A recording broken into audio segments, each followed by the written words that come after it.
योग सुखाचे सोहळे सेवका तुझे स्नेहाळे, सोहम सिद्धीचे लळे पाळीसी तू.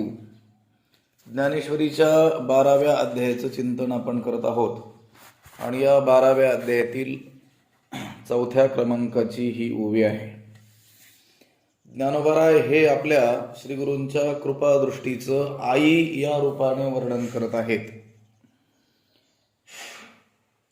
आपल्या गुरूंच्या कृपादृष्टीला त्यांनी माता असं संबोधलेलं आहे. आणि आई जशी आपल्या मुलांप्रती तिचे असलेले जे कर्तव्य आहेत त्याचं जे पालन करते, त्याचप्रमाणे ही गुरुकृपादृष्टी रूपी आई ही त्या साधकाचं कसं लालन पालन करते, पोषण करते, त्याचं वेगवेगळं वर्णन ज्ञानोबराय या सुरुवातीच्या काही ओव्यातून करत आहेत. आणि हे वर्णन करण्यातूनच ते मंगलही साधत आहेत. योग सुखाचे सोहळे सेवका तुझे स्नेहाळे, सोहम सिद्धीचे लळे पाळीसी तू. स्नेहाळे तू सेवका योग सुखाचे सोहळे दाविसी किंवा पाळीसी. दाविसी आहे की इथं पट नाही ना. स्नेहाळे तू सेवका सोहम सिद्धीचे योग सुखाचे सोहळे दाविसी असं घ्यायचे आणि सोहम सिद्धीचे लळे पाळीसी. त्याचा अर्थ असा होईल, ज्ञानोबराय आपल्या श्रीगुरूंच्या कृपादृष्टीला असं म्हणतात की हे स्नेहाळे म्हणजे हे प्रेमळ असलेल्या गुरुकृपादृष्टी माते, तू सेवका म्हणजे भक्तांना, साधकांना तुझ्या योगाने योग सुखाचे सोहळे दाविसी. अष्टांग योगाच्या सुखाचे जे सोहळे आहेत, भोग आहेत, ते तू दाखवतेस. म्हणजे तुझ्या कृपेनं त्या भक्तांना ते योग सुखाचे सोहळे काय होतात, प्राप्त होतात, भोग प्राप्त होतात. आणि त्या साधकांची, त्या भक्तांची जी इच्छा आहे, जी हौस आहे, जे लळे आहेत ते तू पाळीसी, पाळीसी म्हणजे पुरवतेस. कोणते लळे? सोहम सिद्धीचे लळे पाळीसी तू. सोहम सिद्धीचे लळे पाळीसी. ज्ञानोबराय आपल्या श्री गुरु कृपा दृष्टीरूपी मातेला म्हणतात की हे प्रेमळ माते, हे स्नेहाळे, तू कशी आहेस? स्नेहयुक्त आहेस, प्रेमळ आहेस, दयाळू आहेस. अशी तू काय करतेस तर त्या भक्तांना, सेवका शब्द आहे, त्या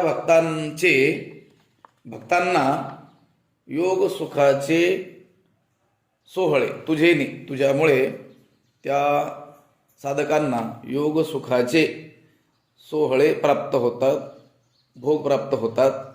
आणि त्यांचे सोहम सिद्धीचे लळे तू पाळीसी म्हणजे मी ते ब्रह्म मी आहे अशा प्रकारचा जो अनुभव आहे, त्या अनुभवाचे लाड तू त्यांचे काय करतेस? पुरवतेस. अभेद ज्ञानाचे लाड तू काय करतेस? पूर्ण करतेस. योग सुखाचे सोहळे.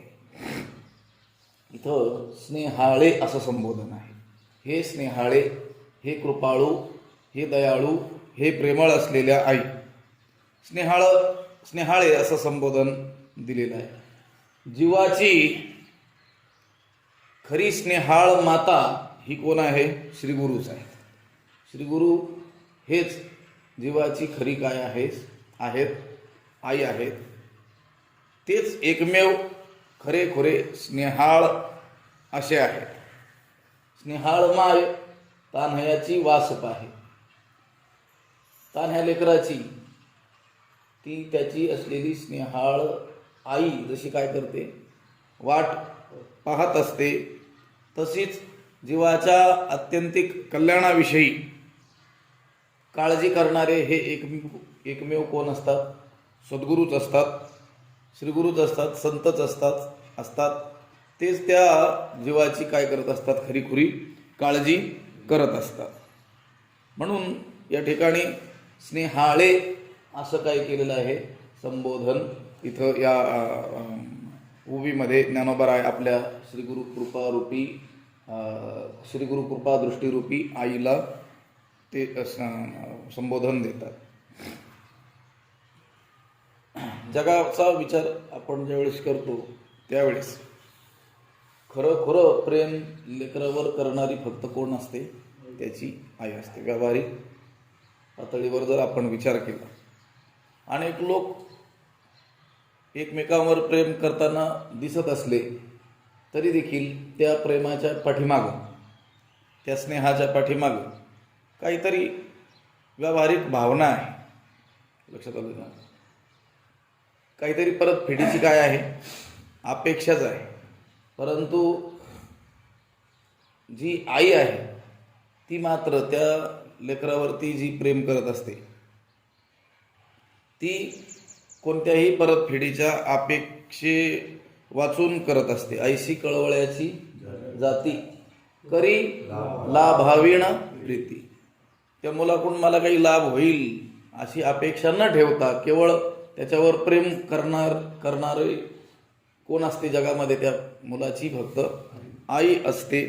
म्हणून अनेक ठिकाणी श्रीगुरूंना, संतांना संबोधताना त्यांचं आई या रूपानेच वर्णन केलेलं आपल्याला आढळून येतं. तुम्ही संत मायबाप कृपावंत, कायमी पतित कीर्तिवान. आई असंच म्हटलेलं आपल्याला दिसून येईल. बाकीचे जे सर्व प्रेमाचे असलेले जे संबंध आपण मानतो ते सर्व संबंध हे कसे असतात? स्वार्थी असतात. लक्षात आलं का? जन हे सुखाचे, दिल्या घेतल्याचे, अंत हे काळीचे कोणी नाही. जन हे फक्त आपण त्यांना अनुकूल आहोत म्हणून ते आपल्याला अनुकूल राहतात. आपण त्यांच्यावर प्रेम करतो आहोत असं त्यांना वाटत असेल तरच ते आपल्यावरती काय करत असतात? प्रेम करत असतात. थोडंसं प्रतिकूल होऊन पहा, मग आपल्याला ते जे प्रेम करतात त्या प्रेमाचा खरेपणा लगेच काय होतो? कळून येतो. लक्षात आलं का? म्हणून तर साधकांना सांगताना संतांनी नेहमी सांगितलेलं आहे, करू जाता सन्निधान क्षण जन पालटे. हे जन क्षणात काय होत असतं? पालटतं. रंग काय होतं? रंग बदलवतं. लक्षात आलं का? त्यांना लक्षात यायचा अवकाश की हा आपल्याला अनुकूल नाही आहे, हा आपल्याला प्रतिकूल आहे, लगेच काय होतो? बदल होतो. मी पाठीमागं सांगितलं असेल, रामकृष्ण परमहंसांनी एक गोष्ट सांगितलेली आहे. साधू आणि संसारी जीव याच्यामध्ये काय फरक आहे? तसा तर खूप मोठा फरक आहे, पण एका वाक्यात सांगता येण्याजोगा काय फरक आहे? तर त्यांनी सांगितलं होतं की सामान्य जीवावर तुम्ही 99 वेळेस काय करा? उपकार करा. 99 वेळेस त्यांना जीव लावा. लक्षात आलं का? 99 वेळेस त्यांच्याशी गोड बोला प्रेमाने. फक्त एक वेळेस चूक होऊ द्या. किती वेळेस? एक वेळेस. तर ते 99 वेळेस जे उपकार केलेत ते एका क्षणात विसरतात. लक्षात आलं का? कोण? सामान्य जीव, संसारी जीव. 99 वेळेस त्यांना मदत केली, उपकार केले, संकटातून सोडवलं, चांगलं त्यांच्याशी बोललो. फक्त एक वेळेस त्यांच्या मनाच्या विरुद्ध वागून पहा, ते 99 वेळेस काय होतात? विसरतात. आणि साधूंचं कसं आहे? तुम्ही 99 वेळेस त्यांचे अपराध करा, 99 वेळेस त्यांचा अपमान करा, 99 वेळेस त्यांच्याविषयी काही चूक करा, पण एक वेळेस त्यांना नमस्कार केला तर ते 99 वेळेसचे अपराध काय होतात? विसरून जातात. लक्षात आलं? विसरणं दोन्हीकडे सारखं आहे, पण एक उपकार विसरतो आणि एक अपकार विसरतो. लक्षात आलं का? हा सामान्य जीव आणि साधूमध्ये काय आहे फरक आहे. साधू कोपत नाहीत कुणावर असं नाही आहे. लक्षात आलं? पण त्यांचं ते कोपणं त्या जीवाच्या अत्यंतिक कल्याणासाठी असतं. लक्षात आलं का? आणि एखादा संत पुरुष कोपला की त्याचा कोप दूर करायला काय उपाय आहे? त्यांनी सांगितलं प्रणामांतम सतां कोप. त्यांना प्रणाम केला की त्यांचा कोप काय होऊन जातो? नष्ट होऊन जातो. लक्षात आलं? कारण आतमध्ये कोप नाहीये. लक्षात आलं का? आतमध्ये काय आहे? स्नेहच आहे. आतमध्ये काय आहे? प्रेमच आहे. आतमध्ये दयेचे ते काय आहेत? सागरच आहेत. लक्षात आलं का? कृपेचे ते सागरच आहे. त्यांच्या त्या बाह्य क्रोधाने जगाचं अकल्याण होणार नाहीये. त्या क्रोधामध्ये देखील स्नेहच दडलेला आहे. लक्षात आलं का? क्रोधामध्ये देखील काय आहे? स्नेहच आहे. जशी ती आई त्या लहान बालकाकडून जर काही अशी चूक होत असेल की जी त्याच्या जीवनाची हानी करू शकते, त्यावेळेस त्याच्यावर अत्यंत प्रेम करणारी, लाड करणारी ती आई सुद्धा एखाद्या वेळेस काय करत असते? कोपते आणि त्या बालकाला काय करते? चापट मारत असते. ते बालक रांगत रांगत चुलीकडे जर चाललं, लक्षात आलं? आता त्याचा तो सर्वनाश करून घेणार आहे, त्यावेळेस ती काय करत असते? रागवत असते. जसं श्रुतीविषयी बोलताना म्हटलं, अहितापासून काढी ती आणि हित देऊनी वाढवी ती, नाही श्रुती परवती माऊली जगा. तशीच ही आपली सामान्य आई सुद्धा आपल्या मुलाचं हित व्हावं, त्याचं अहित होऊ नये यासाठी सदैव काय असते? प्रयत्नरत असते. ठीक आहे, तिला हिताचं ज्ञान नाही आहे, पण तिनं ठरवलेलं जे हित आहे ते आपल्या बालकाचं व्हावं अशी तर कळकळ तिच्या अंतःकरणात असते. आणि अहितापासून त्याचं ती काय करत असते? रक्षण करत असते. त्या अहितापासून त्या बालाला दूर करण्याकरिता कदाचित ती कोपलेली जरी आपल्याला दिसत असली तरी त्या कोपामध्ये देखील तिचं काय आहे? अधिक प्रेम आहे. ते रामानंद सरस्वती महाराज सांगायचे की आईनं बाळकाला लाडू खाऊ घालण्यामध्ये जे प्रेम आहे त्यापेक्षा अधिक प्रेम त्याला चापट मारण्यामध्ये आहे. लक्षात आलं का? ही व्यावहारिक आई जशी आपल्या बाळकाच्या म्हणजे कल्याणाविषयी काळजी वाहते, तशीच ही सद्गुरू रूपी आई किंवा सद्गुरूंची कृपा दृष्टी रूपी आई ही त्या जीवाच्या, साधकाच्या, त्या भक्ताच्या आत्यंतिक कल्याणाविषयी काय आहे? तत्पर आहे. लक्षात आलं का? आणि तिच्या ठाई असलेल्या त्या अत्यधिक स्नेहामुळे ती विवश आहे. लक्षात आलं का? जसं सामान्य मनुष्य मोहग्रस्त ज्यावेळेस होतो, त्या मोहांध झाल्यामुळं त्याला उचित अनुचित याचं भान राहत नाही, योग्य अयोग्यतेचं काय राहत नाही? भान राहत नाही. आपल्या जसं पुत्रस्नेह हे मोहितू धृतराष्ट्र असे संजया सांगे मातू कुरुक्षेत्रीची, त्या दुर्योधनाच्या प्रेमाने अत्यधिक अंध झालेला, अगोदरच डोळ्याने अंध असलेला आणि मोहाने अधिक अंध झालेला तो धृतराष्ट्र, त्याला लक्षात येतंय की या दुर्योधनाचा आपण जर पाठीराखा होऊ, लक्षात आलं का, पक्षपात करू तर हा काय ओढून घेईल? सर्वनाश ओढून घेईल. एवढं काय त्याला कळत नव्हतं का? अज्ञानी थोडाच होता तिथं तो बसवलेला होता, सर्वोच्च भारताचा सम्राट तो होता. पण पुत्राच्या प्रेमाने अंध झालेला असल्यामुळे, स्नेहाने म्हणण्यापेक्षा मोहाने अंध झालेला असल्यामुळं त्याला त्या उचित अनुचिताचा काय व्हायचा प्रसंगी विसर पडत होता. तसे हे जे सद्गुरू आहेत, हे संत आहेत, त्यांना देखील या जगाविषयी काय झालेला आहे? मोह म्हणजे त्यांच्या अंतकरणात या जगाविषयी काय आहे? अत्यधिक स्नेह येतो हिताचा कळवळा, पडती हाती म्हणून काळा. त्यांना आपल्या हिताचा अत्यंत कळवळा येतो. कोणाच्या हिताचा येतो? त्यांच्या जातीतील लोकांच्या का त्यांच्या त्या ज्या ठिकाणी राहतात त्या ठिकाणच्या लोकांच्या हिताविषयी कळकळ असते का त्यांच्या अंतकरणात? की त्यांच्या संबंधित शरीराने संबंध असलेले जे नातेवाईक आहेत त्यांच्या हिताचा कळवळा ते बाळगतात का? नाही. अवघ्या जगाच्या कल्याणा संतांच्या विभूती देह कष्टविती परोपकारे. हे जीव या कळीकाळाच्या चपेटघातामध्ये सापडत आहेत हे पाहून त्यांना त्यांच्या हृदयामध्ये काय होत आहे? अत्यधिक कळवळा उत्पन्न होतो आहे.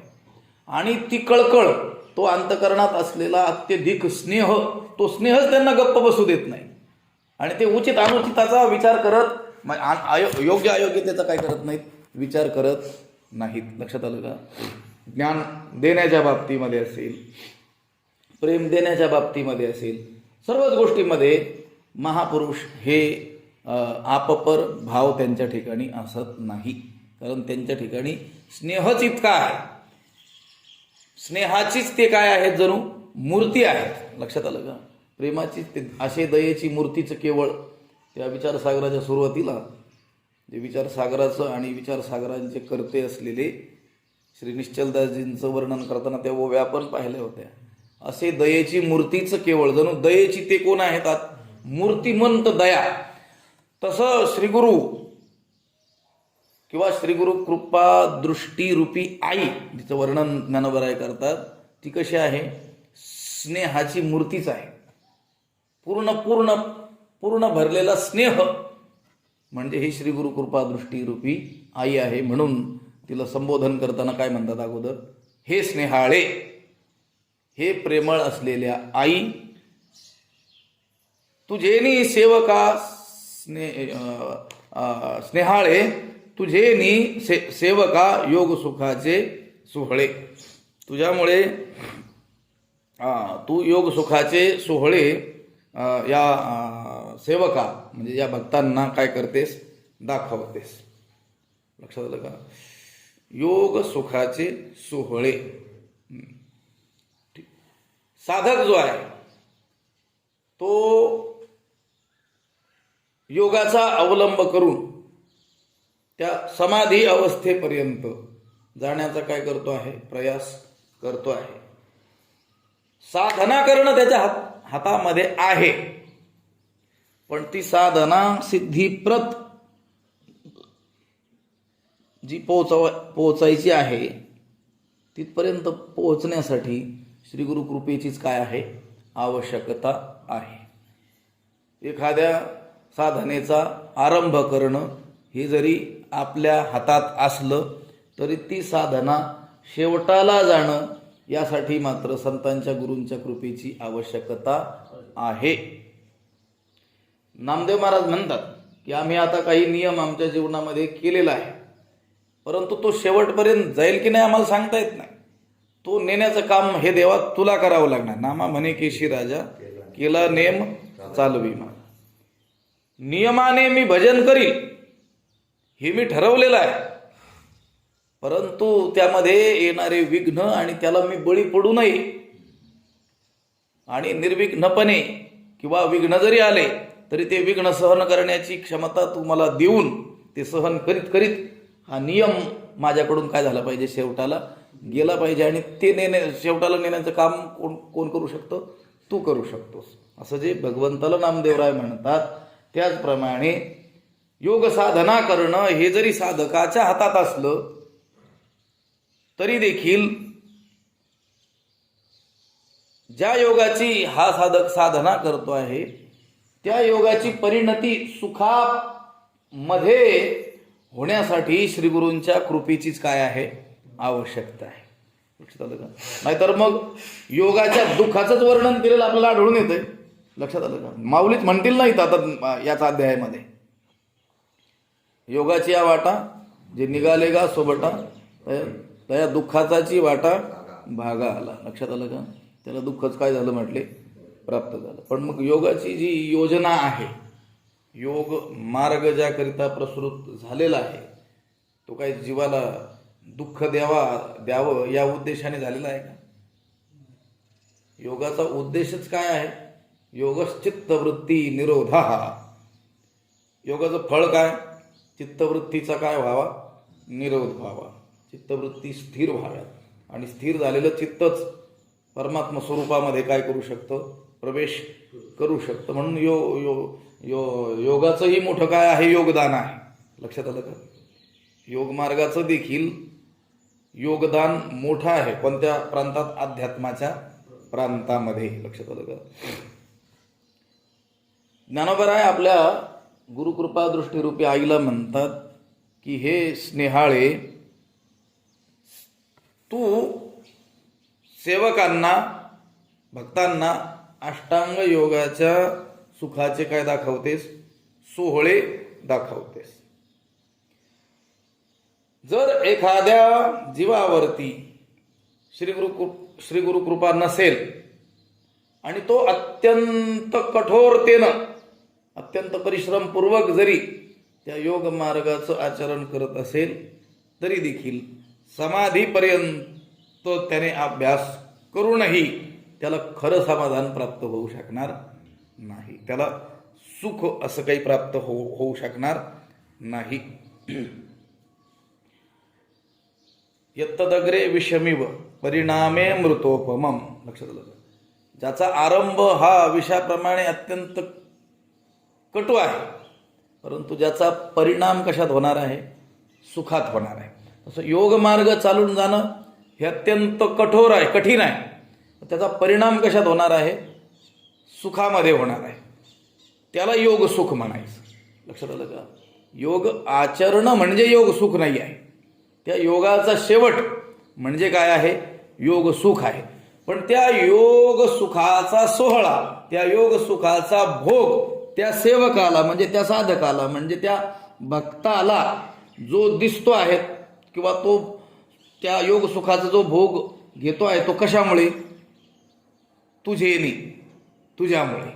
लक्षात आलं का? ज्ञानोबराय आपल्या श्री गुरूंच्या कृपादृष्टीला आई असं संबोधून तिच्याशी बोलतात की हे स्नेहाळे, हे प्रेमळ असलेल्या गुरुकृपा दृष्टीरूपी आई, तुझ्यामुळे त्या साधकांना योग सुखाचे सोहळे काय होतात? प्राप्त होतात. योग सुखाचा सोहळा त्यांना भोगता येतो.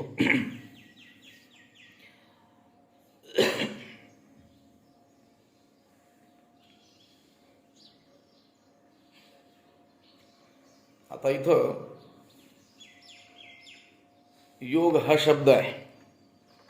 आपण आता अर्थ करणाऱ्यांनी अष्टांग योगाच्या सुखाचे सोहळे असाही केलेला आहे. आणि पुढं काही योग मार्गातील सिद्धींचं, त्या मार्गाचं वर्णनही आलेलं आहे.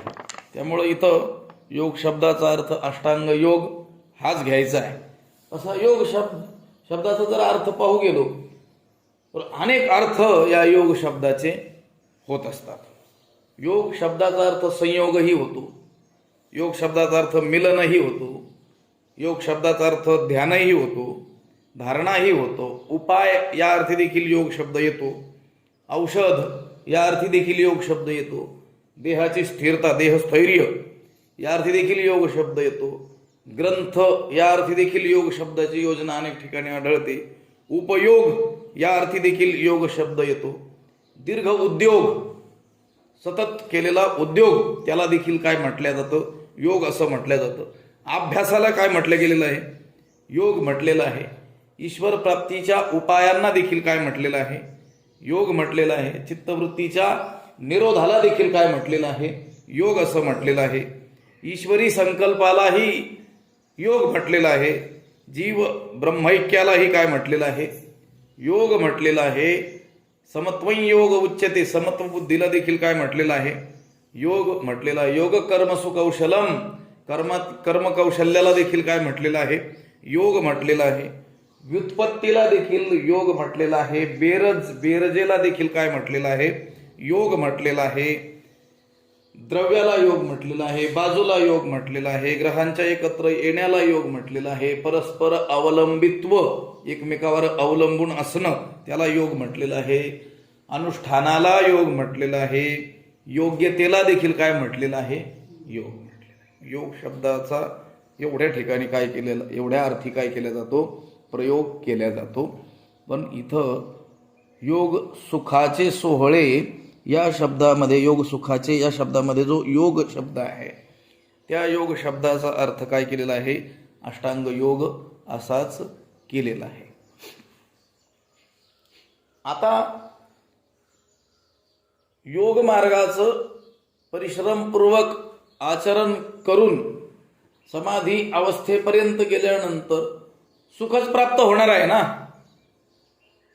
त्यामध्ये त्या मार्गाचं वैशिष्ट्य सांगायला पाहिजे. लक्षात आलं? इथं विशेषतः कोणाचे वर्णन करू राहिले ज्ञानोबा आहे? गुरुकृपा दृष्टीरूपी आईचं ते सामर्थ्य आहे असं सांगू लागलेले आहे.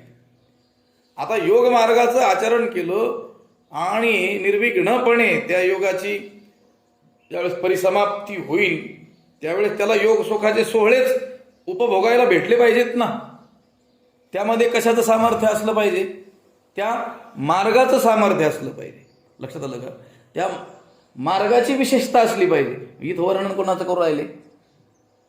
गुरुकृपा दृष्टीरूपी आईचं. का बरं? अहो हा योग मार्ग जरी सर्वोत्तम असला, श्रेष्ठ असला, समाधी अवस्थेपर्यंत नेऊन घालणारा असला, चित्तवृत्तीचा निरोध करणारा असला, चित्ताची स्थिरता, चांचल्य, राहित्य इत्यादी सर्व प्राप्त करून देणारा असला तरी देखील तो सिद्धीला जाण्यासाठी श्री गुरूंच्या कृपेची काय आहे?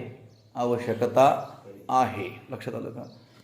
मनुष्याने नेहमी ही गोष्ट लक्षात ठेवली पाहिजे की आपण प्रचंड पुरुषार्थी जरी असलो तरी देखील आपल्याला ज्या सिद्धी प्राप्त होतात, सिद्धी म्हणजे जी फळं प्राप्त होतात, लक्षात आलं का? कोणतीही फळं, कोणत्याही गोष्टीचं तुम्ही लक्षात घ्या, तिथपर्यंत आपण आपल्या प्रचंड मेहनतीनं चालत जात असलो तरी देखील तो मार्ग फळापर्यंत जो पोहोचतो ना तो कोणाच्या तरी कृपेने पोहोचत असतो. लक्षात येतं का मी बोललेलं? तुम्ही व्यवहारातील कामं जरी करत असला, लक्षात आलं का, आणि तुम्हाला वाटत असलं हे मी माझ्या पुरुषार्थाने प्राप्त केलं, लक्षात आलं का, आणि लोकांनाही तसं वाटत असलं तरी देखील त्याच्या पाठीमागं काहीतरी कृपेचीच काय असते? आवश्यकता असते. ठीक आहे, ही व्यवहारातील जी फळं तुम्हाला प्राप्त होतात, तुम्ही प्रचंड मेहनत घेतली आणि त्या फळापर्यंत पोहोचलेली लोकांना दिसत असलं, तुम्ही तसं मानत असले तरी देखील आपल्या आईवडिलांची का होईना पुण्याही त्याच्या पाठीमागं असते, हे लक्षात घेतलं पाहिजे. कारण श्रम करणं आपल्या हातात असलं तरी ते श्रम सफलतेपर्यंत जाणं, फळापर्यंत पोहोचण्याच्या पाठीमागं काय असावं लागतं?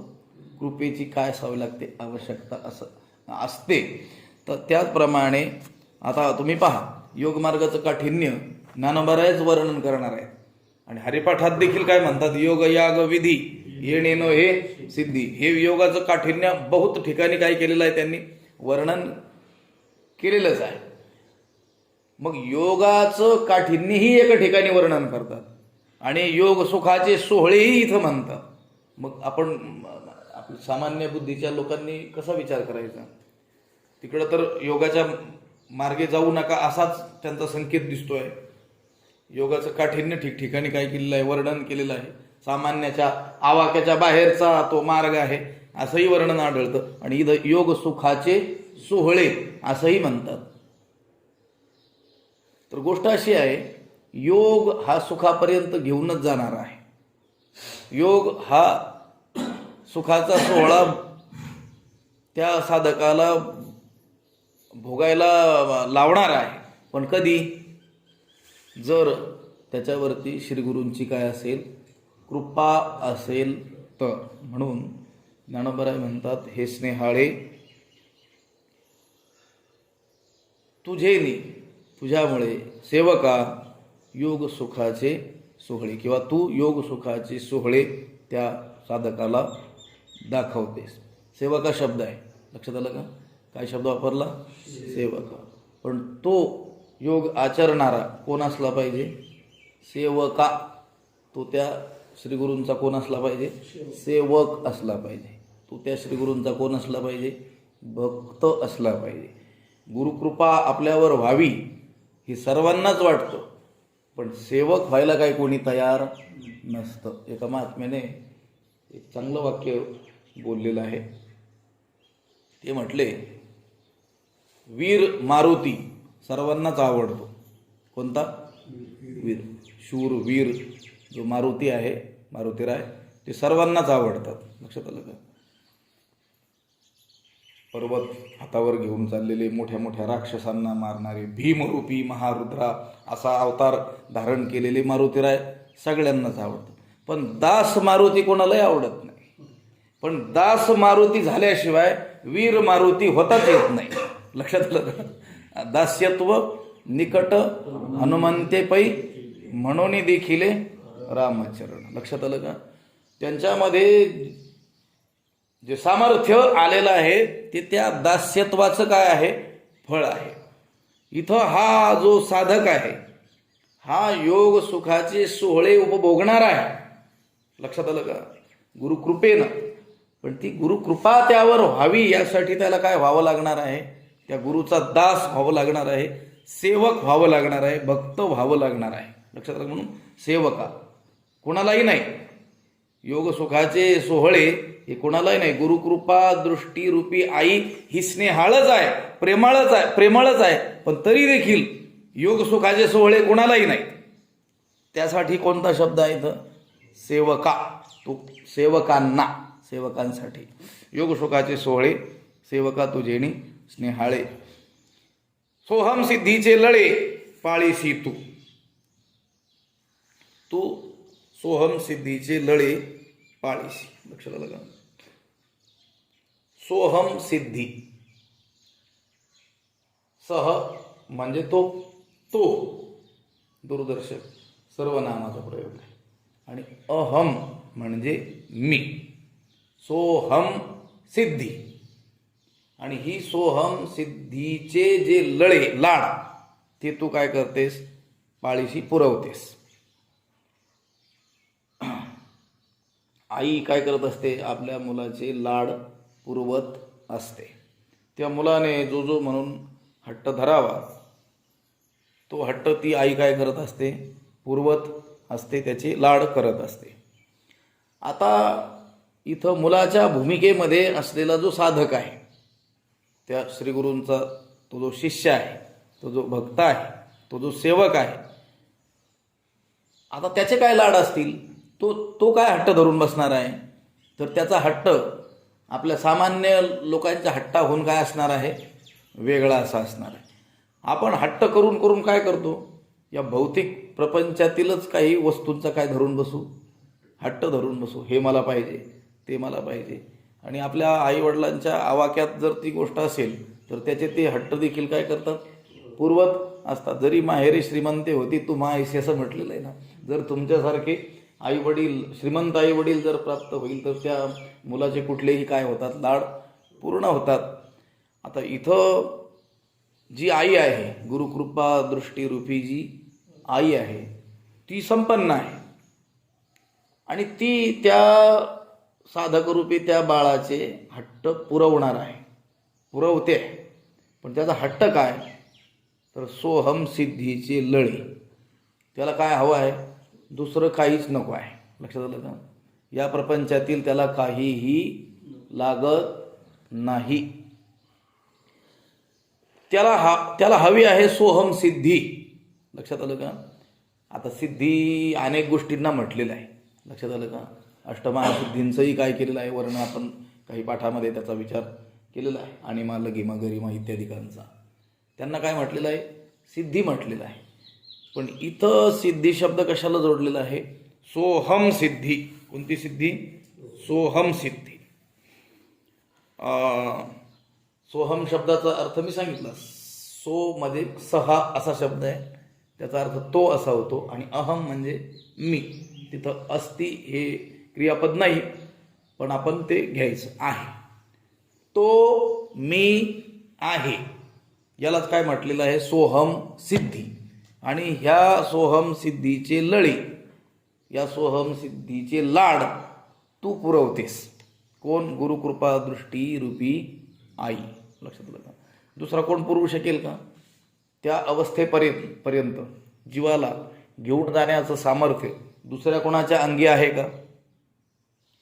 जीव ब्रह्मैक्य ज्ञानाची अपेक्षा त्याच्या साधकाला आहे.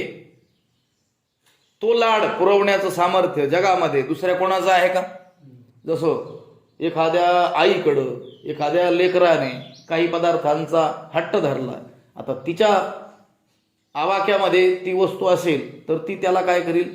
तात्काळ प्राप्त करून देईल.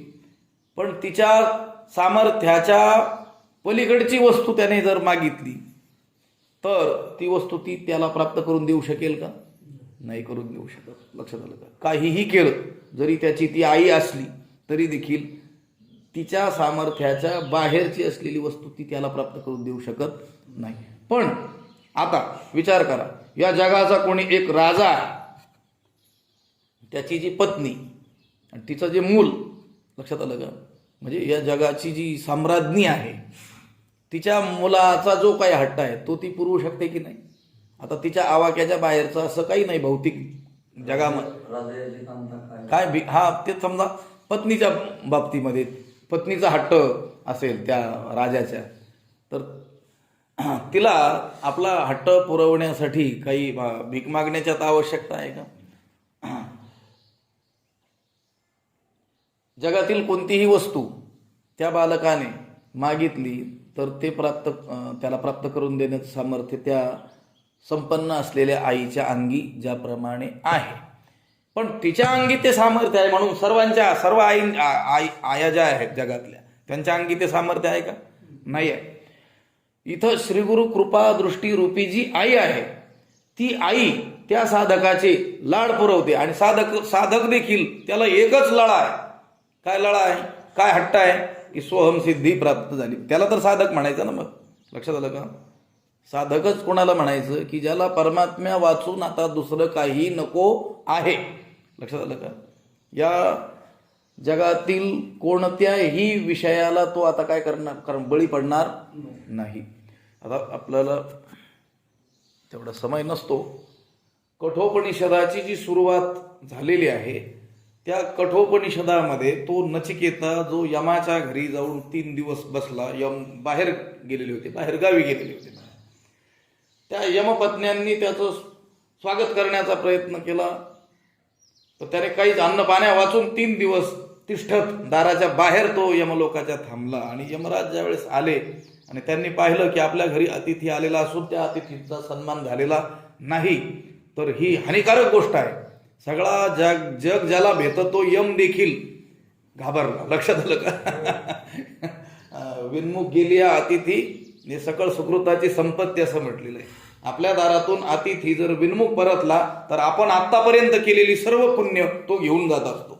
म्हणून लक्षात ठेवलं पाहिजे की अतिथीचा सन्मान आपल्या आपल्या योग्यतेप्रमाणे केलाच पाहिजे.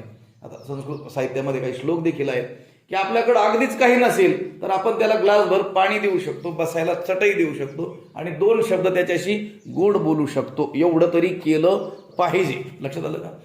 तो यम घाबरून गेला आणि त्याने त्या नचिकेताला नमस्कार करून त्याला सन्मानपूर्वक आत नेलं आणि तू माझ्यासाठी 3 दिवस अन्न पाण्या वाचून तिष्ठत राहिलास तर मी तुला आता 3 वर देतो. लक्षात आलं का? 3 वर तू मागून घे. त्यातले त्याने ते 2 वर जे आहेत त्या आपल्या पित्याची आपल्यावर जी नाराजी झालेली आहे ती दूर व्हावी अशा रीतीचे मागून घेतले. आणि शेवटचा जो वर होता तो वर मागत असताना त्याने सांगितलं की लोकांमध्ये एयम प्रेते विचिकित्से मनुष्य असं मंत्र आलेले आहेत की जगामध्ये असं म्हटलं जातं की मनुष्य मेल्यानंतर कुठंतरी जातो, त्या जीवाचं काय होतं, जीव हा नेमका स्वरूपाने कोण आहे हे मला तू सांग. म्हणजे आत्मज्ञानासंबंधी काय विचारला प्रश्न. त्यावेळेस यमाने त्याला खूप समजावून सांगण्याचा काय केला प्रयत्न केला की तू दुसरं काहीही माग, या जगाचं राज्य माग, अजून लाखो वर्ष आयुष्य माग, सर्व ऐश्वर्य माग. पण तो काही त्या ऐश्वर्याला त्या संपत्तीला भुललाच नाही. तो काय म्हटला आपल्याकडं एक म्हण आहे ना, तुलाच लख लाभ असो. लक्षात आलं? म्हणतात की नाही तुलाच लख लाभ असो. तसं त्या ठिकाणी यम नचिकेता ते यमाला बोलतो आहे. लक्षात आलं? तवैव वा हास तव नृत्य गीते. हे वाहनं, घोडे, रथ, हे नृत्य करणाऱ्या या स्त्रिया, हे अलंकार, भूषण, हे तुझंच तुला लख लाभ असो. मला द्यायचा असेल तर तो वर द्या. आता तो वरात गुंतलेला असल्यामुळं पुढं त्याला आत्मज्ञानाचा काय करावा लागला, उपदेश. मला तो प्रसंग सांगायचा आहे की यम ज्या वेळेस त्या नचिकेत्याला या जगातील सर्व ऐश्वर्य त्याच्या पायावर ठेवायला तयार आहे. बरं, नचिकेताही काय काय प्रौढ आहे असं काही नाही, तो बालक आहे, लक्षात आलं का? तरी देखील तो भुलला नाही. नाहीतर मग आपला एखादा बालक असला, त्याच्या हातात सोन्याची काही वस्तू असली तर चॉकलेट देऊन ती वस्तू काढता येईल आपल्याला, लक्षात आलं का? पण तो नचिकेता काही भुललाच नाही. तेजस्वी जीवन म्हणून नचिकेत्याला नेहमी समोर ठेवल्या जातं. मला सांगायचं, तो जो साधक आहे त्या साधकाला एकाच गोष्टीचा हट्ट त्याचा आहे, लक्षात आलं का? कोणत्या? सोहम सिद्धी. आणि त्या सोहम सिद्धीचा जो त्याचा लळा आहे, त्याचा जो हट्ट आहे, ते पुरवण्याचं सामर्थ्य कोणामध्ये आहे? या श्री गुरु कृपा दृष्टी रूपी आईमध्ये आहे. आणि ही श्री गुरु कृपा दृष्टी रूपी आई त्या साधकाचा असलेला जो लळा, कोणता? सोहम सिद्धीचा लळा, तो मात्र काय करते? ती आई पुरवते म्हणजे त्या साधकाला ब्रह्म अवस्थेमध्ये घेऊन जाते, त्याच्या स्वरूपाचं ज्ञान त्याला करून देत असते. श्री गुरूंकडे देखील साधकाने एकच हट्ट केला पाहिजे, तरच तो खरा साधक त्याला मानलं जाईल. आणि श्री गुरु देखील त्याचा तो हट्ट काय करतील?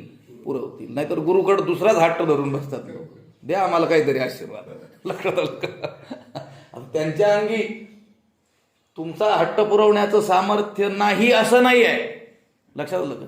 जे जगातील सर्वात मोठी गोष्ट तुम्हाला प्राप्त करून देऊ शकतात, ते एक सामान्य गोष्टी काय प्राप्त करून देणार नाहीत का? परंतु त्या गोष्टींनी तुमचंच काय होणार आहे? अकल्याण होणार आहे. म्हणून या भौतिक गोष्टी ते प्रदान करत नाहीत. उलट या भौतिक या विषयांच्या या आकर्षणापासून आपल्याला नेहमी काय करत असतात? ते दूर करत असतात. कारण त्या विषयांचं जे वास्तविक स्वरूप आहे त्या स्वरूपाचं ज्ञान त्यांना आहे आणि आपल्याला आपण मात्र ते अंतर जाणलेलं नाही. गोष्ट अशी आहे की सोहम सिद्धीचे लळे पाळीशी तू, त्या साधकाचे, त्या भक्ताचे सोहम सिद्धी म्हणजे जीव ब्रह्मैक्य ज्ञान, हा जो त्याचा हट्ट आहे तो तू काय करतेस? पुरवतेस. आणि खरंच हाच खरा हट्ट आहे, लक्षात आलं का? माणसाने असा हट्ट करावा की तो हट्ट पुरवल्यानंतर परत हट्ट करण्याची आवश्यकताच नसली पाहिजे. व्यवहारात आपण जे हट्ट करतो, लक्षात आलं का? आणि ते हट्ट आपले जे आपल्या स्वकीयांकडून पुरवले जातात, म्हणजे काय आपण तृप्त होतो का? लक्षात आलं? काय हट्ट असतो आपला? काही खाण्यापिण्याविषयी असेल, काही भौतिक पदार्थांविषयी असेल, काही धनाधिकाविषयी असेल, काही प्रतिष्ठा प्राप्त होण्याविषयी असेल, शरीर सौंदर्य, शरीर आरोग्य, शरीर बल इत्यादिकांच्या प्राप्ती संबंधी आपला हट्ट असेल. पण तो एकदा पुरवला म्हणजे मग आपले हट्ट संपले असं आहे का? विषय आपल्याला कितीही पुरवले तरी आपण पूर्ण होऊ का? कारण हे विषयच काय आहेत? अपूर्ण आहेत. पूर्णतेला आपण कधी प्राप्त होऊ? ओम पूर्णमदः पूर्णमिदं पूर्णात् पूर्णमुदच्यते पूर्णस्य पूर्णमादाय पूर्णमेवावशिष्यते, असं ज्या पूर्ण परब्रह्माचं वर्णन केलेलं आहे, त्या पूर्णतेला ज्यावेळेस आपण प्राप्त होऊ त्यावेळेस आता काही मिळवण्याचं आवश्यकता राहणार. कृतकृत्य झालो, इच्छा केली ते पावलं. काय सुरुवात त्याची? जन्मा आलो त्याचे आजी फळ झाले साचे, तुम्ही सांभाळिले भय निरसली खंदी. कृतकृत्य झालो, इच्छा केली ते पावलं. तुका म्हणे काळ आता करू न शके बळ, ही सोहम सिद्धी आहे, लक्षात आलं का? हा हट्ट त्या साधकाने श्री गुरूंकडे करावा, श्री गुरु कृपा दृष्टी रूपी आईकडे करावा आणि त्या गुरुकृपा दृष्टी रूपी आईने त्याचा तो काय करावा? पुरवावा. त्याचंच वर्णन ज्ञानोबराय करतात. योग सुखाचे सोहळे सेवका तुझे निस्नेहाळे, सोहम सिद्धीचे लळे पाळीसी तू. थांबावला गेला आवाजाचा अडचण आहे. पुंडलिक वरदा हरे.